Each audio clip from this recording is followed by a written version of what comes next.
Assalamualaikum warahmatullahi wabarakatuh. Perkenalkan, nama saya Didin Sulalatin. Saya dari Universitas Islam Negeri Raden Fatah Palembang, jurusan Pendidikan Guru Madrasah Ibtidaiyah angkatan 2018.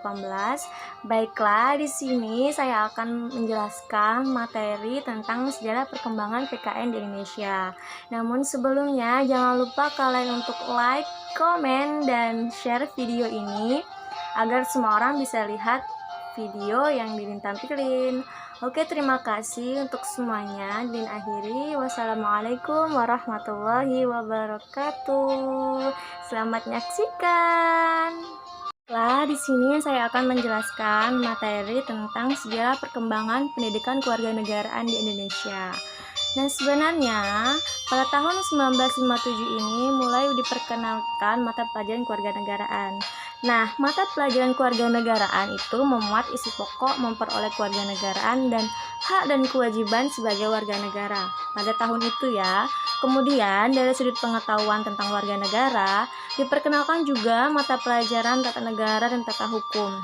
Nah, dari ketiga mata pelajaran inilah banyak sekali yang menyebut bahwa mata pelajaran ini semata-mata hanya memuat aspek kognitif saja. Lalu, pada tahun 1959 terjadi perubahan arah politik di negara Indonesia. Dekret Presiden 5 Juli 1959 menyatakan UUD 1950 tidak berlaku lagi dan Undang-Undang 1945 dinyatakan berlaku kembali. Nah, kejadian ini tentunya membuat perubahan arah di bidang pendidikan. Nah, perubahan arah ini ditandai dengan diperkenalkannya mata pelajaran civis di SMP dan di SMA. Lalu, isinya itu meliputi sejarah nasional, sejarah proklamasi, UUD 1945, Pancasila, pidato-pidato kenegaraan presiden, pembinaan persatuan dan kesatuan. Nah, untuk buku sumber yang digunakan adalah Civis Manusia Indonesia Baru dan 7 bahan pokok indoktrinasi atau yang lebih dikenal dengan singkatan TUBAPI. Untuk metode pengajarannya itu lebih bersifat indoktrinasi. Dan untuk buku pegangan siswa pada masa itu belum ada, jadi hanya ada buku pegangan guru saja. Lalu pada tahun 1962 istilah civis ini diganti dengan istilah kewarganegaraan atas anjuran Dr. Sahardijo, sarjana hukum yang pada waktu itu menjabat sebagai Menteri Kehakiman. Namun perubahan ini itu didasarkan atas tujuan yang ingin dicapainya, yaitu membentuk warga negara yang baik.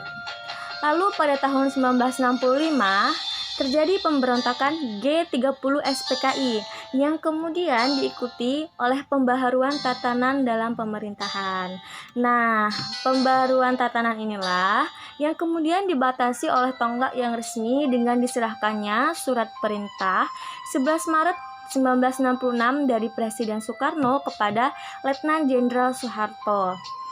Tanggal itulah yang kemudian dijadikan tonggak pemerintahan Orde Baru yang mengandung tekad untuk memurnikan pelaksanaan Undang-Undang Dasar 1945 secara konsekuen.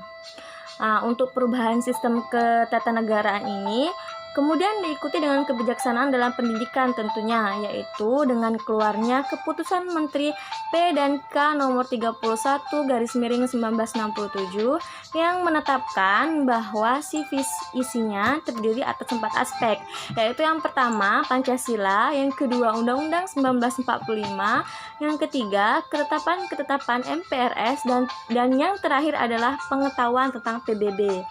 Lalu pada tahun 1968, kebijaksanaan dalam bidang pendidikan ini disusul dengan keluarnya kurikulum 1968. Nah, dalam kurikulum ini istilah civis yang tadinya diubah secara tidak resmi diganti dengan istilah kewarganegaraan, diganti lagi dengan pendidikan kewarganegaraan atau yang saat ini yang lebih kita kenal dengan istilah PKN. Nah, pendidikan kewarganegaraan pada masa ini sudah tidak lagi menggunakan metode indoktrinasi dalam pengajarannya. Lalu ada bahan pokok dalam pembelajaran yang telah ditetapkan oleh kurikulum ini. Ada 3 jenjang kan, ada SD, SMP, dan SMA. Nah, di sini saya akan menyebutkan bahan pokok masing-masing jenjang ini. Yang pertama untuk tingkat SD, itu bahan pokoknya ada 3. Yang pertama pengetahuan kewarganegaraan, yang kedua sejarah Indonesia, dan yang ketiga ilmu bumi.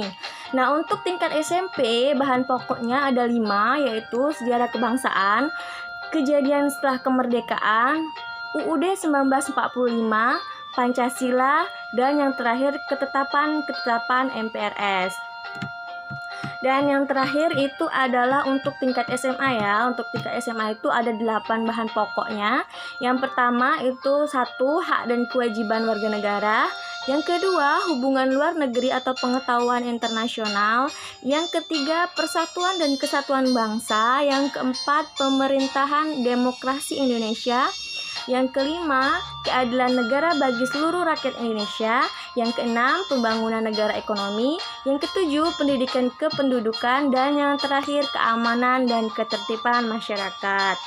Nah, walaupun bahan pokok dari tujuan kurikulum itu telah ditetapkan, namun pada waktu itu, pada kurikulum yang 1968 itu belum ada buku pegangan resmi, baik untuk guru ataupun untuk siswa. Jadi, dalam pembelajarannya, guru itu sering mencari sendiri materi sesuai dengan apa yang mereka ketahui. Itulah mengapa pada tahun itu banyak sekali buku-buku yang diciptakan dengan beragam isi, beragam materi. Jadi itulah